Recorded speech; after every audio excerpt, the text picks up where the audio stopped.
నమస్తే. Welcome to our channel. నేను ప్రియా కౌశిక్. ప్రస్తుతం మనతో పాటు సీనియర్ జర్నలిస్ట్ కిరణ్ పోల్దాస్ గారు ఉన్నారు. వారితో డిస్కస్ చేద్దాం. హలో సార్, నమస్తే.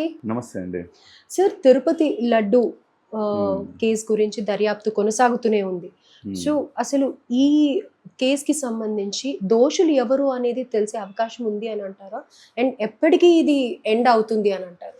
అంటే ప్రియాంక గారు గత 4, 5 రోజులుగా మనం చూస్తే గనక ఒక కొలిక్కొచ్చినట్టుగా మనం భావించొచ్చు. ఓకే. సీబీఐ సిట్ ఏసింది దీని మీద. మనందరికీ తెలిసిందే సీబీఐ విచారణకెళ్ళింది, సిట్ ఏసింది.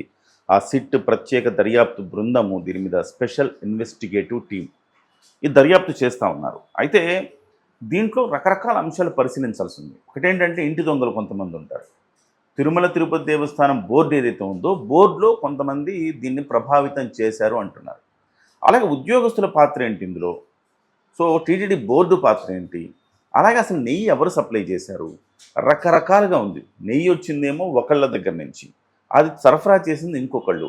ఇలా ఈ సంస్థ నేరుగా సరఫరా చేయకుండా ఇలా ఇలా ఇలా వచ్చి ఇట్లా వస్తుందన్నమాట. సో ఇవన్నీ కూడా చాలా ఇఫ్స్ అండ్ బట్స్, ఈ రకరకాల సమీకరణాలు ఉన్నాయి ఇందులో. అందువల్ల సిట్కు కూడా కొంచెం ఆలస్యమైంది ఈ దర్యాప్తు విషయంలోనే మనం చెప్పచ్చు. కానీ ఒక కొలిక్ అయితే వచ్చినట్టుగా మనకు తెలుస్తోంది. ఫిబ్రవరి 9వ తారీఖున ఒక నలుగురిని అరెస్ట్ చేశారు.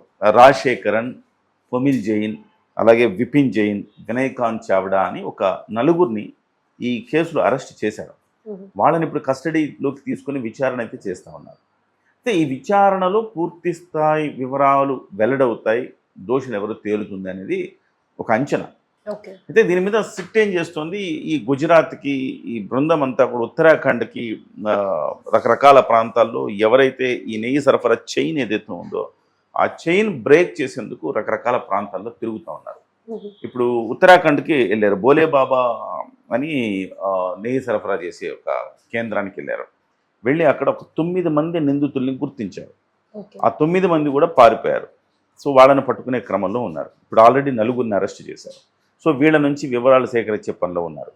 ఇదిగాక ఇప్పటి వరకు వచ్చిన ఒక అంచనా ఏంటంటే టీటీడీ మాజీ ఈఓ ధర్మారెడ్డి గారి పాత్ర దీంట్లో బాగా ఉందనేది వస్తోంది. ధర్మారెడ్డి అనే వ్యక్తి ఏకపక్షంగా టీటీడీలో ఎంత హవా చూయించారో అందరికీ తెలిసిందే గత ప్రభుత్వ హయాంలో. ఇవాళ ఆయన ప్రమేయం ఉంది అని చెప్తున్నారు. అలాగే టీటీడీ బోర్డు సభ్యుడు ఒక ఆయన కీలకంగా వ్యవహరిస్తున్నారని చెప్తున్నారు. ఆయన ఈ ఈఓ ధర్మారెడ్డి గారికి చాలా సన్నిహితుడని, సో ఇద్దరు కలిసి ఇది చేశారని ఒక అంచనా ఇప్పటివరకు అయితే ఒక అంచనాకు వచ్చింది. అయితే దాన్ని నిరూపించేందుకు సాక్ష్యాధారాలు కావాలి కదా. సో వాళ్ళ బ్యాంక్ అకౌంట్లు అవన్నీ కూడా పరిశీలిస్తున్నారు. విచిత్రం ఏంటంటే ఇప్పుడు నెయ్యి పంపిస్తే ఇప్పుడు మీరు నేనంటే డబ్బులు ఇవ్వచ్చు వాళ్ళకి. ఒక సంస్థలు ఎట్లా ఇస్తాయి డబ్బులు? లెక్కాపత్రం లేకుండా, డబ్బులు కాకుండా చెక్ రూపంలోనో బ్యాంక్ ట్రాన్స్ఫర్ చేయాలి కదా అధికారికంగా. అలా కాకుండా క్యాష్ ఇస్తారు ఎవరైనా. విచిత్రమైన పరిస్థితి ఏంటంటే క్యాష్ ఇచ్చారట. ఆల్రెడీ ఈ టీటీడీ బోర్డు సభ్యుడు ఎవరైతే ఉన్నారో ఈ నెయ్యి నాణ్యత లేదు అని తిప్పి పంపించేసినా కానీ అవే లారీల్ని మళ్ళీ వెనక్కి తీసుకొచ్చి నెయ్యి బాగుంది అని రిపోర్ట్లు మార్చి రాయించుకున్నారట. సో మార్చి రాయించుకుంటే మార్చి రాసిన వాళ్ళు కూడా దోషులే కదా. సో ఇక్కడ నేనేమంటానంటే కేవలం టీటీడీ బోర్డు సభ్యుడినో లేకపోతే ఈవో ధర్మారెడ్డిని మాత్రమే బాధ్యులను చేయడం కాదు. ఈ చైన్ సిస్టంలో ఇలాగా ఎన్ని గుళ్ళకు ఈ రకంగా సరఫరా అవుతున్నాయా కదా. ఓకే, ఇక్కడ ఒక్క చోటే కాదు. అలాగే మీకు ఉద్యోగస్తుల్లో కూడా మీరు భయపడ్డారా లేకపోతే ప్రలోభాలకు గురయ్యారా? మీరు ఉద్యోగస్తులు ఎందుకు నిమ్మకు నీరెత్తినట్టున్నారు? అంతకుముందు అది ఒక చోట జరిగింది కాదు కదా. ఈవెన్ లడ్డు తయారు చేసేవాళ్ళు కూడా చెప్తూ ఉన్నారు అంతకుముందు ఈ స్మెల్ అంతకుముందు వచ్చినంత స్వచ్ఛమైన నేతి స్మెల్ రావట్లేదని చెప్పి. మీకు అనుమానం వచ్చినప్పుడు మీరు ఫిర్యాదు చేయాలి కదా. ఎవరికి పట్టనట్టు వ్యవస్థ మొత్తం ఎట్లయిపోయిందో చూడండి. ఎవరికి వారు మనకెందుకులే అనుకోవడం వల్ల చివరికి ఇంత పెద్ద అన్యాయం జరిగింది. సో ఇప్పుడు దీని మీద దర్యాప్తు అయితే గట్టిగానే చేస్తూ ఉన్నారు. ఇది ప్రభుత్వానికి కూడా చాలా కీలకం ప్రియాంక గారు. ఎందుకంటే ప్రభుత్వము ఈ అంశాన్ని ఒక ప్రతిష్టాత్మకంగా తీసుకుందనే చెప్పాలి.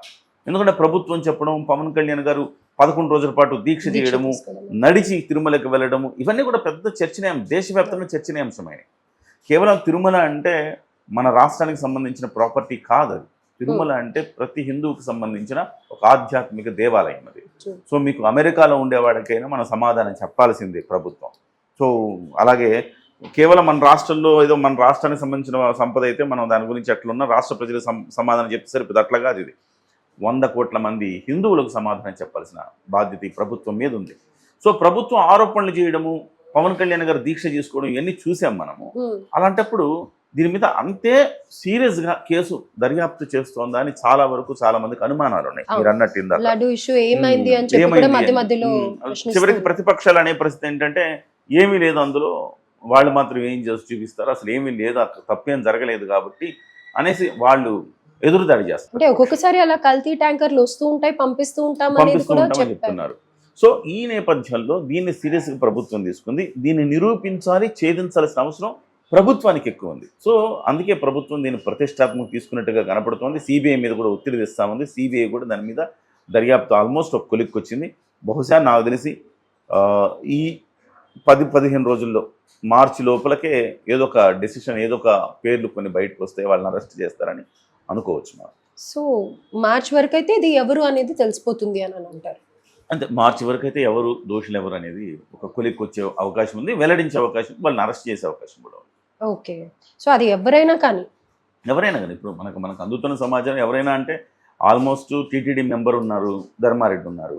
మీకు ఇంకొక విషయం ఏంటంటే ఇందులో జగన్ తప్పిదం లేనట్టే కదా, కేవలం వాళ్ళే చేశారు కదా అని కూడా అనుకోవచ్చు. కానీ టీటీడీ ఈవో ధర్మారెడ్డి, మాజీ ఈవో ధర్మారెడ్డి నియమించింది ఎవరు? జగన్మోహన్ రెడ్డి. జగన్మోహన్ రెడ్డికి అత్యంత ఆప్తులైన వ్యక్తులు వాళ్ళంతా కూడా. వాళ్ళు జగన్మోహన్ రెడ్డికి వాటా వెళ్ళిందా లేదా అన్నది కూడా తెలియాలి కదా.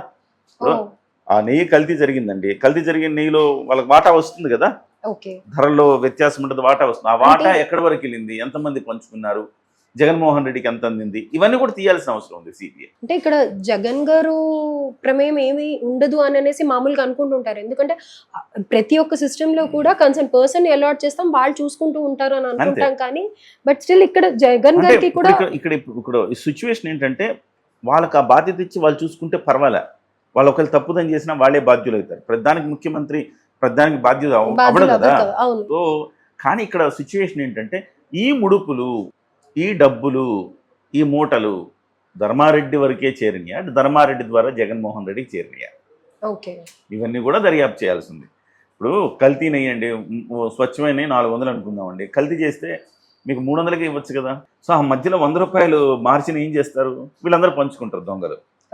సో ఈ పంచుకున్న డబ్బుని జగన్ దాకా వెళ్ళిందా వాటా, వెళ్ళలేదా, వెళితే జగన్ కూడా బాధ్యుడవుతాడు, వెళ్ళకపోతే అక్కడ ఒక ధర్మారెడ్డి టీటీడీ సభ్యుడు వాళ్ళ వరకు. అంటే ఇది తెలిసే అవకాశం ఉంది అని అంటారా? బికాజ్ అక్కడ ఆ నెయ్యి ట్యాంకర్లకు ఇవ్వాల్సిన డబ్బులకి క్యాష్ ఇచ్చారు, అక్కడ ఏమి ట్రాన్సాక్షన్స్ కి స్కోప్ లేదు మనకి, రెఫరెన్స్ ప్రూఫ్స్ తెలియటానికి. మరి ఇలాంటప్పుడు మరి జగన్ ఒక్కసారి కాకపోయినా ఒక్కసారైనా కానీ అన్నిసార్లు వాళ్ళు క్యాష్ ఇచ్చారని కదా, 1-2 సందర్భాల్లో క్యాష్ ఇచ్చినట్టుగా తెలుస్తోంది. కొన్ని వాళ్ళు విచారణ చేసేటప్పుడు కేవలం ధర్మారెడ్డి అంటే ధర్మారెడ్డి అకౌంట్ ఒక్కటే వాళ్ళు పరిశీలించరు. ధర్మారెడ్డికి సంబంధించిన వాళ్ళు ఎవరైతే ఉన్నారో వాళ్ళ అకౌంట్ అన్ని పరిశీలించి అయాచితంగా డబ్బులు 1 లక్షలో కోట్ల రూపాయలు అలా అయాచితంగా వచ్చి పడతా ఉన్నాయా, ఏ రకంగా పడుతున్నాయి, ఇవన్నీ కూడా అంచనా వేస్తారు, దాని మీద పరిశీలన చేస్తారు.